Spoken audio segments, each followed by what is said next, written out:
नमस्कार साथियों, स्वागत है आप सभी का आपके अपने YouTube channel exam with Ashok में। आशा करते हैं कि आप लोग स्वस्थ होंगे और अपनी तैयारी को बहुत बढ़िया से कर रहे होंगे। जैसा कि ग्रुप डी की एग्ज़ाम चल रहा है और अभी रेलवे के सारे अपकमिंग एग्जाम 2026 में होने हैं, तो उसी क्रम में हमने भी आपकी मैथ्स के PYQ सीरीज स्टार्ट की। हालांकि ये आज का जो मेरा टॉपिक है वो सिंपल इंटरेस्ट है, चैप्टर मतलब ये कह सकता हूँ कि चैप्टर जो है सिंपल इंटरेस्ट है। इसमें हमने PYQs के नहीं कुछ अच्छे सवालों को रखा है जहाँ से आप कुछ सीख सकते हैं। तो इसमें हम ये मान लीजिए कि 3 से 4 क्लासेस आपको पढ़ाएंगे, कम से कम 3 क्लास आपको हम पढ़ाने वाले हैं यहाँ पे, ठीक है ना। और कम से कम 3 से 4 क्लासेस SI की पढ़ाएंगे, जिससे आप अगर 2x स्पीड पे भगा के देख लेंगे तो आपको सारे क्वेश्चन हो जाएंगे। अगर यहाँ से कंसेप्ट आपने क्लियर कर लिया तो फिर यहाँ से क्वेश्चन आपके फंसने वाले नहीं और जल्दी से जल्दी भी बन जाएंगे, ठीक है ना। चलते हैं, तो बिना देरी किए हम आज के सेशन का आगाज़ करते हैं और स्टार्ट करते हैं। आज का मेरा जो पहला क्वेश्चन है, ज़रा इस सवाल का आंसर दीजिए, क्या आएगा ज़रा ये बताइए मुझे, ठीक है ना। तो सबसे पहले बात कुछ एक कंसेप्ट समझा दे पहले, फिर सवाल की तरफ आते हैं, नहीं तो आपको भी समझ में नहीं आएगा डायरेक्ट। हालांकि ये सवाल मुझे लगता है कि ज़्यादा से ज़्यादा 20 सेकंड का सवाल है, तब तक आप सवाल लगाइए। कोई बच्चा इस सवाल का आंसर दे, आंसर करें मुझे, ठीक है। चलिए, तो मैंने ये, अब देखो मेरी बात ध्यान सुनो कि एक व्यक्ति ने 4%, 6% और 10% वार्षिक दर पर साधारण ब्याज की 3 विभिन्न योजनाओं में कुल 15,500 का निवेश किया। एक वर्ष के अंत में उसे सभी तीनों योजनाओं में समान ब्याज मिला। 6% दर पर निवेश की गई राशि कितनी है, ये पूछा है। आप मेरी बात ध्यान सुनिएगा। तो मैं पहले यहाँ समझाता हूँ कि जो सिंपल इंटरेस्ट होता है उसे हम कहते हैं P, और रेट को हमेशा रेट परसेंट लिखते हैं, इनटू टाइम को T लिखते हैं। आप कहेंगे यस सर, ठीक है ना। तो आप मेरी बात ध्यान सुनो कि जब मैं ये कह दूं कि सिंपल इंटरेस्ट क्या है, फिक्स है, और टाइम क्या है, फिक्स है, ये भी क्या है, फिक्स है, और ये भी फिक्स है। मेरी बात ध्यान सुनिएगा। तो जो प्रिंसिपल होगा वो इन्वर्सली प्रोपोर्शनल टू किसके होगा, वो रेट के होगा, ठीक। किसके होगा, रेट के होगा। इस बात को आप याद रखिएगा। इसी कंसेप्ट से हमारा सवाल बनेगा। ये बहुत इंपॉर्टेंट कंसेप्ट है। सवाल पहले सवाल के लैंग्वेज पे ये बात आपको समझना पड़ेगा। सवाल में क्या कह रहा है कि एक व्यक्ति ने 4%, 6% और 10% वार्षिक दर पर साधारण ब्याज की 3 विभिन्न योजनाओं में कुल 15,500 का निवेश किया। प्रिंसिपल, ठीक है। एक वर्ष के अंत में उसे तीनों योजनाओं पर समान ब्याज मिला। इसका मतलब सिंपल इंटरेस्ट क्या हुआ, फिक्स हो गया, सब पे समान मिला। 6% की दर पर और 3 वर्ष, मतलब कि टाइम और सिंपल इंटरेस्ट दोनों को क्या है, यहाँ पे फिक्स है सभी के लिए। जो भी है 4%, 6%, 10% सभी 3 साल के लिए, और सब पे समान ब्याज मिला। इसका मतलब सिंपल इंटरेस्ट और टाइम क्या है, समान है। तो हम कह सकते हैं कि प्रिंसिपल इन्वर्सली प्रोपोर्शनल टू 1/रेट के। तो रेट मुझे दिया है, रेट मुझे क्या दिया है, रेट दे रखा 4%, मेरी बात ध्यान सुनिएगा, 6%, और आप कहेंगे सर 10%। बताओ भाई, यहाँ तक कोई दिक्कत है क्या। तो जब प्रिंसिपल क्या होगा, रेट का उल्टा होगा। तो 1/4, मैं रेट परसेंट को हटा देता हूँ और मैं क्या कहूँगा 1/6 और 1/10, ये रेशियो ले लिया मैंने। तो आप कहेंगे कि इनको, चूंकि फ्रैक्शन में रेशियो होता नहीं है, तो उसे इंटीजर फॉर्म में बनाने के लिए 4, 6 और 10 का एलसीएम लेंगे।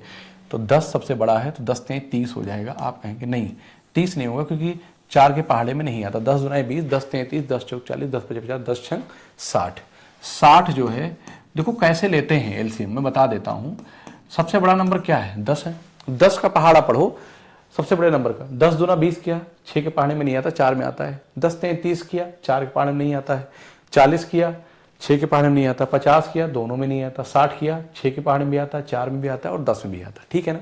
तो जब इसको मल्टीप्लाई करेंगे तो जो हमारा ये क्या हो जाएगा, 4 × 15 60, 6 × 60 और 10 × 60। इसका मतलब है कि उनके जो प्रिंसिपल हैं इस अनुपात में बांटे गए हैं अलग अलग। मतलब कि जो टोटल 15, 10, 25, 6, 31, मैं ये कह सकता हूँ कि 31 जो यूनिट है ना, क्योंकि रेशियो लिया है, 31 यूनिट की वैल्यू 15,500 है। आप कहेंगे यस सर। 31 पंजे क्या होता है, 555। इसका मतलब 500 हो गया। आपसे पूछा 6% दर पर निवेश की गई राशि, 6% पे जो राशि निवेश की गई उसकी वैल्यू कितनी है, 10 है। तो मैं कहूँगा कि 10 यूनिट की वैल्यू जब मुझे निकालना होगा तो मैं 10 से इधर गुणा करूँगा और 10 से मैं इधर करूँगा, तो ये 1 0 बढ़ा दूंगा तो 5000 हो जाएगा, और यहाँ पे 10 यूनिट की वैल्यू आ जाएगी। बताओ भाई, अब मुझे लगता है कि पेपर में सवाल आपको करने में कितना वक्त लगेगा। बिल्कुल बहुत ही शानदार तरीके से आप भी सवाल को बना पाएंगे। बताओ समझ में आया कि नहीं? कंसेप्ट समझ में आ गया होगा। इसका मतलब है कि जब आप पेपर में सवाल करेंगे तो कैसे करेंगे, 4 6 10 लिखा है, इसका रेसिप्रोकल करेंगे तो पहले इनका एलसीएम ले लो, 60 है, रेसिप्रोकल किया तो 4 15 60, 6 दहम 60 और 10 छंग 60। आप डायरेक्ट पेपर में यही लिखेंगे, ठीक है ना। और आपसे पूछा है कि 6% पर निवेश की गई राशि, तो 10 का मल्टीपल होगा, बाकी सारे ऑप्शन थे नहीं तो मैं बना देता। फिर यहाँ से मैं कहूँगा 15 तो 25 से 31 की वैल्यू मतलब कि 31 यूनिट की वैल्यू 15,500 है। यहाँ से हमने 5 बार ले गए, 500 आ जाएगा, इसका मतलब है कि 5,000 आ जाएगा। मतलब मैं ये गारंटी के साथ कह सकता हूँ कि आप अगर पेन भी ना चलाओ तो सवाल को कर सकते हो, और अगर इतना नहीं कर पाते हो तो भी आप सिलेक्शन से दूर हो, इस बात को भी आप समझिए, ठीक है ना। एक व्यक्ति ने 17,200 रुपये की राशि को 3 भागों में विभाजित किया, से 5, 6 और 9% वार्षिक साधारण ब्याज की दर पर निवेश किया। 2 वर्ष की समाप्ति पर उसे सभी तीनों विषयों में एक समान ब्याज प्राप्त हुआ। तो मेरी बात ध्यान सुनिए, देखो समय भी क्या है, समान है, और समान ब्याज भी प्राप्त हुआ है। तो मैंने अभी क्या बताया कि जब सिंपल इंटरेस्ट क्या होता है, PRT होता है, ठीक है ना। तो जब टाइम कांस्टेंट है और सिंपल इंटरेस्ट दोनों कांस्टेंट है तो P इनवर्सली प्रोपोर्शनल टू किसके, 1/R के। तो क्या दिया है, रेट दे रखा है, तो रेट जो दिया है ना वो 5, 6 और 9, 5%, 6% और 9%। इनका आप एलसीएम लोगे तो आपको पता है कि 9 पचे 45, 9 पचे 45 दूना 90, 90 आ जाएगा, ठीक है ना। अरे भाई 9 दूनी 18, 9 3 27, 9 चौक 36, 9 पचे 45, ठीक है, 9 छक 54, 9 से 30, 9 72, 9 दहम 90, 90 आ जाएगा। तो जब 90 आएगा तो मैं यहाँ पे इनके प्रिंसिपल का जो अनुपात लिखूंगा तो 5 18 90, ठीक है ना। और 6 के पहाड़े में 90 नहीं आता क्या, एलसीएम 5 6 9 का एलसीएम क्या आएगा, ये तो 9 ही रहेगा, ये 2 गुणे 3 हो जाएगा, ये 5 रहेगा, 9 3 27, ओहो 5 15 15 135, 135 आएगा बेटा, ठीक है। कैसे करेंगे, 5 6 और 9, तो 9 तो 9 ही रहेगा, इसको लिखेंगे 2 गुणे 3 और इसको लिखेंगे क्या 5, तो 5 2 10 9 90, अरे सही तो है, 90 ही तो आएगा, 15 छक्का 90, ठीक है। तो यहाँ पे जो प्रिंसिपल होगा कितना आ जाएगा, 5 से हम करेंगे तो 18 पंचे 90, 15 छक्का 90, 9 दहम 90। इसका मतलब है कि इस अनुपात में वह धन बटेगा, ठीक है। हमसे पूछा गया 9% ब्याज पर निवेश की गई धनराशि कितनी होगी, 10 का मल्टीपल होगा, सारे हैं नहीं तो बता देता मैं डायरेक्ट। तो 18 10 28, 28 10 38, 38 2 40 3 43, 43 की वैल्यू कितनी है बेटा, 17,200 है। आप कहें यही है कि नहीं है, 8 5 13 के 3 हासिल 1 और 3 1 4, ठीक है। इसका पहाड़ा पढ़िए, 4 बार जाएगा, 4 चौक 16, 4 बार जाएगा, 400 आ जाएगा, ठीक है ना। 1 यूनिट की जो वैल्यू आ गई वो कितनी आ गई, 400 आ गई। तो हमसे 10 यूनिट की वैल्यू पूछा है, यहाँ पे भी सेम क्वेश्चन था, तो 10 यूनिट की वैल्यू कितना आ जाएगी, 4 आ जाएगा। आई होप कि आपको समझ में आएगा, एक ही टाइप के 2 क्वेश्चन मैंने लिया, क्लियर है ना। बताओ समझ में आया कि नहीं आया, आगे चलें। किसी राशि पर 2 वर्ष का साधारण ब्याज 9600 है, जबकि वार्षिक तौर पर संयोजित होने वाला चक्रवृद्धि ब्याज 10,176 होता है। वार्षिक ब्याज दर ज्ञात कीजिए। आपको पता है कि 2 वर्ष में अगर साधारण ब्याज 9600 है, अगर 2 वर्ष में साधारण ब्याज जो है वह 9600 है, तो 1 वर्ष में कितना होगा, तो आप कहेंगे कि सर 4800 होगा। इसका मतलब आप समझिए, जैसे मैं पहले कंसेप्ट इधर बता देता हूँ फिर सवाल की तरफ आता हूँ, ठीक है ना। जैसे आपने 1000 रुपये लिया, 1000 रुपये पे 2 वर्ष के लिए, पहले साल 10% रहेगा तो 100 हो जाएगा, दूसरी साल जब रहेगा तो फिर 100 हो जाएगा, लेकिन इस ब्याज पे ब्याज पड़ेगा 10 हो जाएगा। आप कहेंगे यस सर। इसका मतलब ये है कि जो 96 है, मतलब कहने का है कि जो भी प्रिंसिपल था उस पर पहले 4800 ब्याज पड़ा पहले वर्ष, फिर 4800 पड़ा, ठीक। और दूसरे साल जो है ना प्रिंसिपल पे 4800 प्लस इस पे पड़ गया, तो 4800 दूना 96 और 4 1 5 576, कितना हो गया, ज़्यादा है। इसका मतलब इस 4800 पे 576 का ब्याज लग गया, ठीक है ना। अब 4800 पे बस आप रेट पूछा है आपसे, वार्षिक ब्याज दर निकाल लीजिए। तो 4800 पे 576 का जो ब्याज दर है, तो 100 की बात करेंगे यहाँ पे, तो कटेगा किसी से क्या, यस कटेगा, ठीक है ना, 12 से कटेगा, 12 चौक 48, 48 2 7 2 9 12 96, 12 चौक 48, 12 चौक 12 96, 4 12 48। बेटा यहाँ पे 12% आपका आंसर आ जाएगा। आप कहेंगे यस सर। कोई दिक्कत हो तो बताओ किसी बच्चे को, बताओ समझ में आया कि नहीं है। ये मैंने कंसेप्ट समझा दिया, वहाँ पे मैंने क्वेश्चन लगा दिया कि कोई प्रिंसिपल था पहले 4800, फिर दूसरे वर्ष प्रिंसिपल पे 4800 पड़ेगा, तो 2 वर्ष का ये क्या हो जाएगा, ये आपका साधारण ब्याज है, और ये वाला पूरा जो है ये कंपाउंड इंटरेस्ट है। तो 48 दूना 96, 5 जोड़ोगे 10,176 आ जाएगा। बताओ बात समझ में आई कि नहीं आई। अगले सवाल की तरफ आते हैं। कह रहा है ब्याज की दर क्या होगी यदि किसी निश्चित राशि पर तीसरे साल में 2000 रुपये साधारण ब्याज और 2 वर्ष के बाद चक्रवृद्धि ब्याज 4160 रुपये मिलता है। तो आपको ये पता है कि मान लीजिए कोई प्रिंसिपल है, अभी सेम क्वेश्चन था कि मान लीजिए सपोज दैट कोई प्रिंसिपल है, उस प्रिंसिपल पे तो तीसरे साल, अरे भाई पहले साल कुछ ब्याज मिलेगा, फिर दूसरे साल ब्याज मिलेगा, मेरी बात ध्यान सुनिएगा, और फिर इस ब्याज पे ब्याज मिलेगा, और तीसरे साल फिर क्या होगा, मुझे ब्याज मिलेगा, लेकिन इन दोनों पे भी ब्याज मुझे मिलेगा, इस पे भी मिलेगा और इस पे भी मिलेगा। मिलेगा कि नहीं मिलेगा, मेरी बात ध्यान से समझना। इसका मतलब है कि 3 साल का जो साधारण ब्याज होगा ना, वो बिल्कुल तो सेम होगा, होगा कि नहीं होगा। इस क्वेश्चन में ऐसे ही कहा है, ये तो कंफ्यूज करने के लिए दिया है। इसका मतलब है कि तीसरे साल में 2000 रुपये, अरे भैया पहले साल मैं समझा दूं आपको, देखो कैसे, जैसे 1000 रुपये है, ठीक है ना, और आपने 10% की दर से 10% की दर से लिया, तो मेरी बात ध्यान से सुनो, 10% की दर से पहले वर्ष कितना हो जाएगा, आप कहेंगे सर 100 रुपये होगा। दूसरे वर्ष की बात करेंगे तब कितना होगा, तब भी 100 रुपये हो जाएगा, लेकिन इस पर ब्याज लगेगा, तो 10% इस पर जब ब्याज लगेगा तो कितना बनेगा ये, तो इसको मैं ऐसे नीचे लेके आता हूँ, कितना बन जाएगा, तो आप कहेंगे 10 बन जाएगा। तीसरे साल आएंगे तो मूलधन पे ब्याज भरेंगे, कितना हो जाएगा, 100 हो जाएगा। तो देखिए ये तीनों क्या है, साधारण ब्याज है। तो मैं कह दूं दूसरे वर्ष का साधारण ब्याज 100 है, पहले का 100 है, तीसरे का 100 है, तो साधारण ब्याज तो सेम ही रहता है ना। इसका मतलब ये हुआ कि 2 वर्षों का चक्रवृद्धि ब्याज।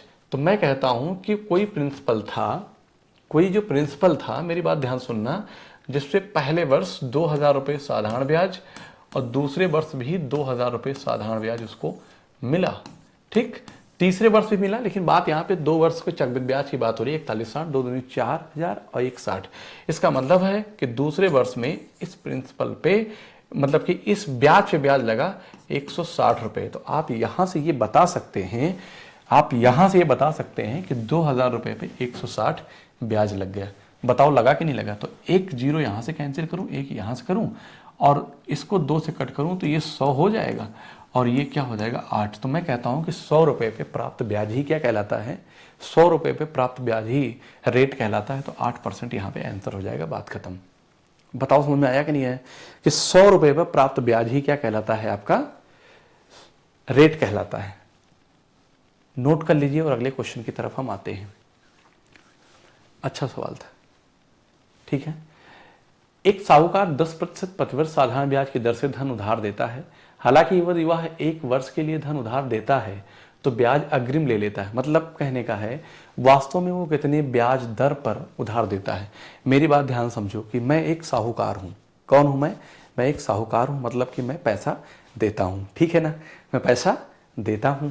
उसने कहा कि एक साहूकार 10% पर साधारण ब्याज की दर से, 10% का मतलब ये हुआ कि 1/10, तो वो ये कहता है कि 10 रुपये पे 1 रुपये आपको ब्याज देना पड़ेगा। मेरी बात ध्यान से समझना, 10 रुपये ये मूलधन है, ये क्या है, मूलधन है।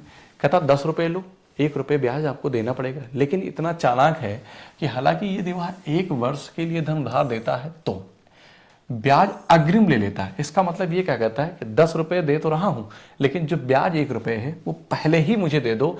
इसका मतलब दे कितना रहा है, सिर्फ और 9 रुपये दे रहा है। तो 9 रुपये पे 1 ब्याज ले रहा है, ठीक है ना, 9 रुपये पे 1 ब्याज ले। वास्तव में कितने ब्याज दर पर वो उधार देता है, तो आप कहेंगे क्योंकि ब्याज उसने ले लिया। जैसे क्या किया मैंने कि कह रहा है कि 10 रुपये 10% ब्याज दूंगा, लेकिन करता क्या है कि ब्याज तो बाद में लेना चाहिए, लेकिन वो करता क्या है कि 10 रुपये दे के कहेगा 1 रुपये मेरा एक ब्याज हुआ 1 साल का 10% पर ईयर की दर से, तो मुझे 1 रुपये अभी दे दो, तुम 9 रुपये लो, 9 पे 1 रुपये ब्याज ले लिया। तो वही पूछा है कि आपसे वास्तव में कितने दिया, तो कितना चालाक था वो, तो 11 सही 1/9% आ जाएगा। बताओ भाई, अच्छा सवाल था, लैंग्वेज के सवाल है और कुछ भी था नहीं। आई होप कि आपको अच्छा लगा होगा सवाल, क्योंकि सवाल लैंग्वेज में है, कुछ है नहीं। ठीक है, राइट। एक राशि साधारण ब्याज पर 9 वर्षों में स्वयं का 3 गुना हो जाती है, वार्षिक ब्याज दर ज्ञात कीजिए। एक बात याद रखना कि जब भी रेट निकालते हैं तो हम ये कहते हैं कि 100 रुपए पर एक वर्ष में प्राप्त ब्याज ही दर कहलाती है,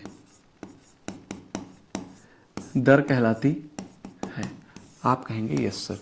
कोई दिक्कत हो यहां तक तो बताओ कि 100 रुपए पर एक वर्ष में प्राप्त ब्याज ही दर कहलाती है, आप कहेंगे यस सर। कोई दिक्कत है नहीं। तो एक राशि साधारण 9 वर्षों में स्वयं का 3 गुना हो जाती है, ठीक है ना। अगर 9 वर्षों में स्वयं का 3 गुना हो जाती है तो ध्यान से सुनना, मैं कहता हूं कि अगर प्रिंसिपल, इधर से लिखता हूं, चलो ठीक है, अगर मैं कह दूं कि let the principal to be 100, अगर मैं प्रिंसिपल को 100 मान लूं तो 9 वर्षों में कितना होगी, 300 हो जाती है, अर्थात 3 गुना हो जाती है, अमाउंट है।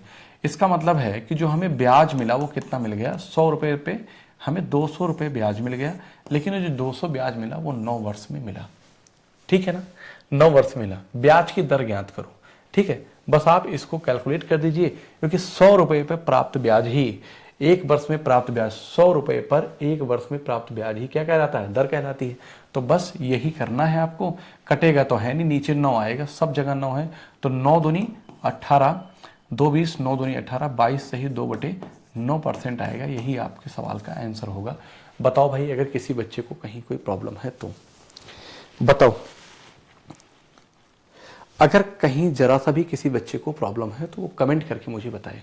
अच्छा लगा हो तो कमेंट करके जरूर बताइए कि सर मज़ा आ रहा है पढ़ने में, कि और ऐसी क्लासेस और ऐसे क्वेश्चन को लेके आए हम, थोड़ा सा हमको भी एनर्जी मिलेगी उससे कि हाँ बच्चों का रिस्पांस अच्छा है, अच्छा लग रहा है पढ़ने में, ठीक है ना।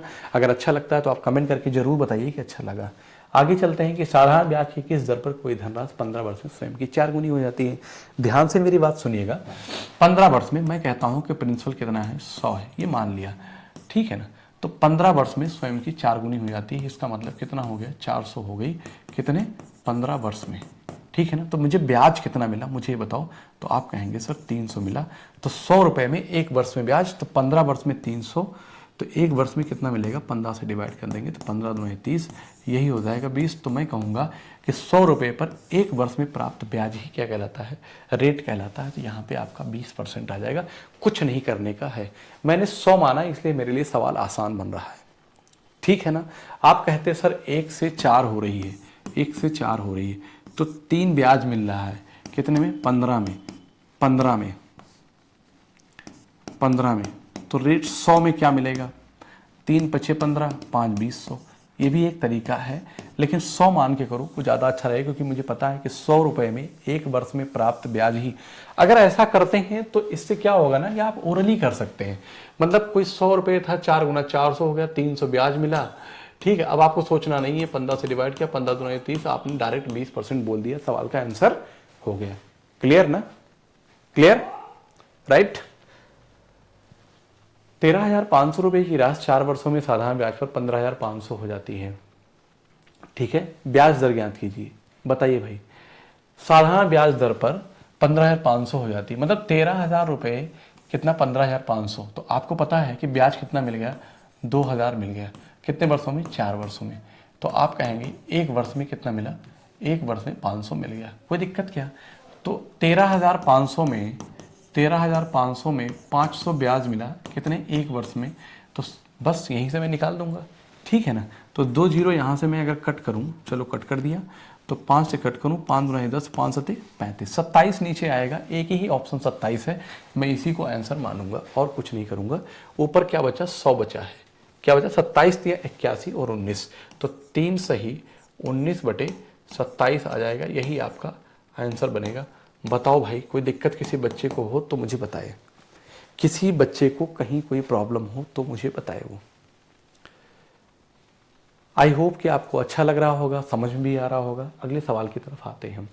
ठीक है, कि जब 24-25 की धनराशि वार्षिक साधारण ब्याज की निश्चित दर पर 12 वर्षों के लिए निवेश की जाती है तो परिपक्वता पर ₹52.38 का ब्याज अर्जित करती है। वार्षिक साधारण ब्याज की दर ज्ञात कीजिए। ठीक है ना, वार्षिक साधारण ब्याज की, देखो ये कह रहा है कि जब 2425 की धनराशि वार्षिक साधारण ब्याज की 12 वर्षों के लिए तो परिपक्वता पर ₹52.38 ब्याज अर्जित करती है। इसका मतलब ये क्या है, ये ब्याज है।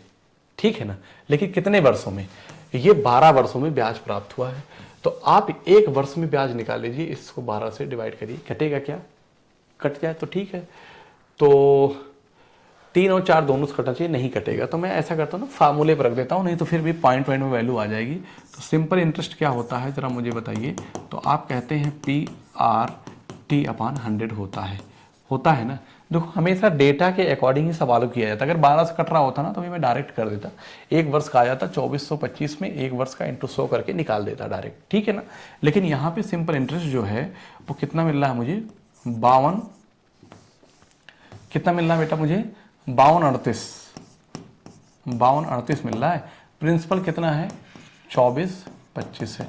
रेट साधारण, तो ब्याज की दर यही तो निकालना है मुझे, रेट, और टाइम कितना है, 12 वर्ष है। अपान क्या करेंगे हम, 100 कर देंगे, कोई दिक्कत, 25 से कटेगा ये, 25 चौका 100, 25 अट्ठे 200, 25 नौ 225, 15 2 17, 25 सत्ते 175, 97 हो गया। 4 3 12 करूँगा, 3 से ये कटेगा तो 3 1 कम 3, 3 सत्ते 21, 1 22, 3 चौक 12, 3 छक 18, 3 छक 18। इसको मैं यहाँ ऐसे लिख के ऐसे लिखता हूँ, फिर से कर देता हूँ। तो 3 1 कम 3, ठीक, और 3 सत्ते 21, 3 चौक 12, 3 छक 18। ठीक है ना, तो रेट क्या आ गया आप मुझे बताइए।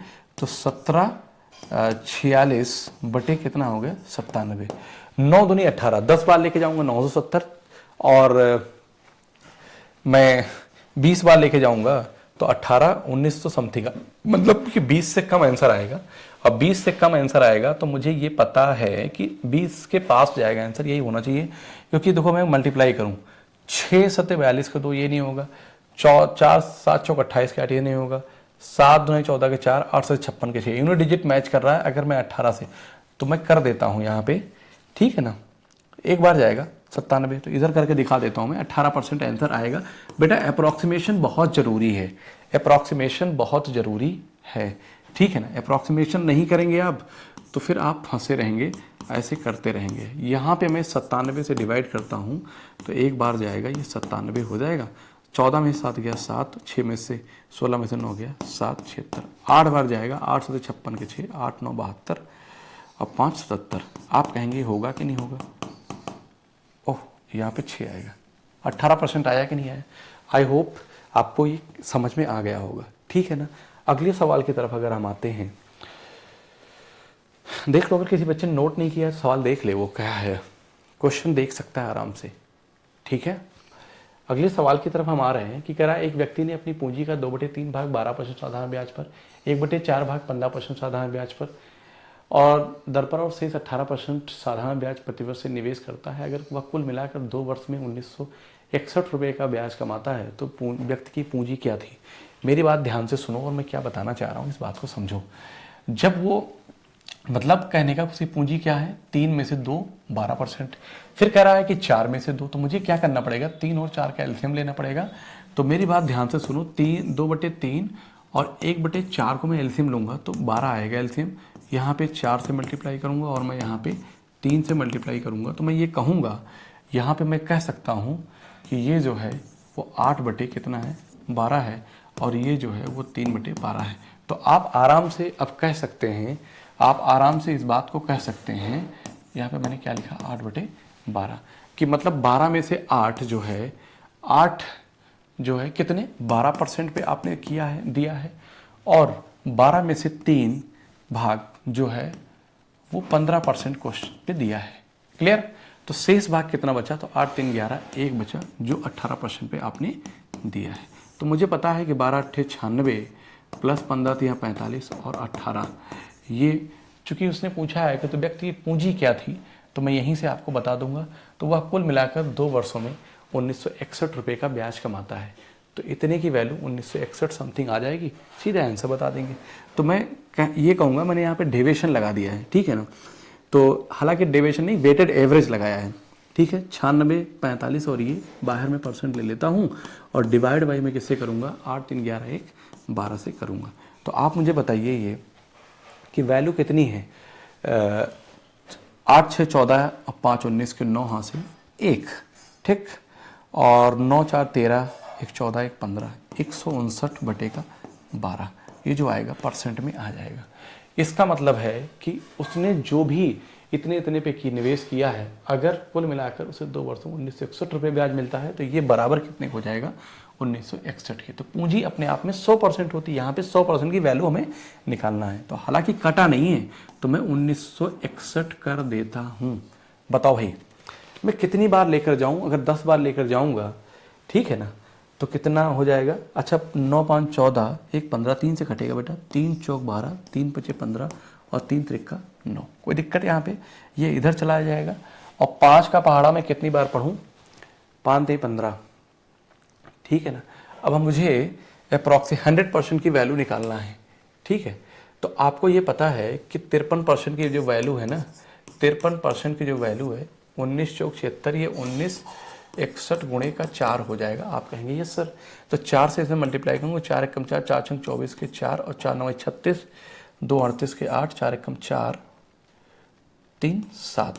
कोई दिक्कत नहीं, गलत कर दिया मैं, 19 चौक 76, हाँ ठीक है। तो कह रहा है कि तो व्यक्ति की पूंजी क्या थी, बस ये मुझे बताना है, ठीक है ना। और 1961 है कुल मिलाकर ब्याज, उसे इतना ब्याज मिलेगा, मैंने सही जोड़ा है, ठीक है।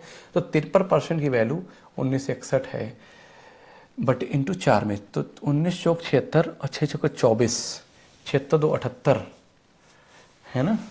तो 4 एकम 4, 4 छंग 24 के 4 हासिल 2, 4 9 36, 2 38 के 8 हासिल 3, 4 एकम 4 3 7, 78 44 हो गए, 78 44 हो गया, 78 44 हो गया। क्या मैंने वहां पे सही जोड़ा है। एक चीज यहाँ पे देखो, 2 वर्ष में मिलाकर, तो बेटा यहाँ पे मुझे 2 करना पड़ेगा ना, ये 2 वर्ष में 2 दुनाई क्या हो जाएगा, 4 हो जाएगा। तो यहाँ पे यही जो मुझसे मिस्टेक हो रही थी, ये देखो ध्यान से, ये क्या हुआ यहाँ पे, ये तो मैं 2 से गुणा कर दूंगा, ठीक है ना। तो ये कितना हो जाएगा, 2 1 कम 2, 2 6 12 के 2 हासिल 1, 2 9 18 1 19 के 9 और 2 1 कम 2 1 3, ये हो गया। 53% की वैल्यू ये आ गई। तो आपको 100% की वैल्यू निकालना है, क्योंकि कोई भी धन, कोई भी पूंजी अपने आप में 100% होती है। तो मुझे इतना पता है कि अगर 53% की वैल्यू इतनी है, तो अगर कट जाए तो 53 एक क्या है, एक प्राइम नंबर है, 53 किसी के टेबल में आता नहीं है। तो आप अगर 53 से कट करो, अगर कट जाता तो ठीक है, नहीं तो अप्रॉक्सीमेशन लगा दो कि मुझे इतना पता है कि अगर 53% की वैल्यू 3922 है, तो 50 से थोड़ा, इसका मतलब इससे इसका 2 गुना थोड़ा कम होगा। 39 दूना कितना हो जाएगा, 30 60 78 के नीचे आ जाएगा, 78 के नीचे आएगा। इसका मतलब आपका आंसर यही बनना चाहिए, यही बनना चाहिए, 78 के नीचे 75, अप्रॉक्स में यही आएगा। चेक कर लेता हूँ, ये तो बनेगा नहीं, ये नहीं बनेगा, ठीक है। मैं चेक कर लेता हूँ बेटा कैसे, क्योंकि मैं ना 100% की वैल्यू मुझे निकालना है। क्या करना है, 100% की वैल्यू निकालना है। तो मुझे पता है कि 39/22 गुणे 100, यही तो करूँगा मैं। आप कहेंगे यस सर, ठीक। तो 39/22 को मैं एक बार चेक कर लेता हूँ बेटा, 53 के पहाड़े में कितनी बार जाएगा, 5 7 35, 7 3 21 के 1, 7 5 35 और 2 37, ठीक है। 1 और 2, 1 और कितना जाएगा, 2, और यहाँ पे हो गया 2। कितनी बार जाएगा, 4 बार जाएगा, 7400 आ गया बेटा, 75 नहीं आएगा, करेक्ट आ गया। कितना, देखो मेरी बात ध्यान सुनो, कितनी बार गया, 74 बार कट रहा है, और 74 गुणे 100 कितना हो जाएगा, 7400 हो गया। इसका मतलब वो प्रिंसिपल कितना था, 7400 था। बात समझ में आई कि नहीं। अच्छा सवाल था, डेटा थोड़ा यहाँ पे हार्ड है, अच्छी प्रैक्टिस होनी चाहिए। जब आप प्रैक्टिस किए रहेंगे सवालों को आराम से कर पाएंगे, ठीक है ना। तो आज के लिए इतना ही रखते हैं, मिलते हैं आपसे हम अगली क्लास में। जय हिंद साथियों।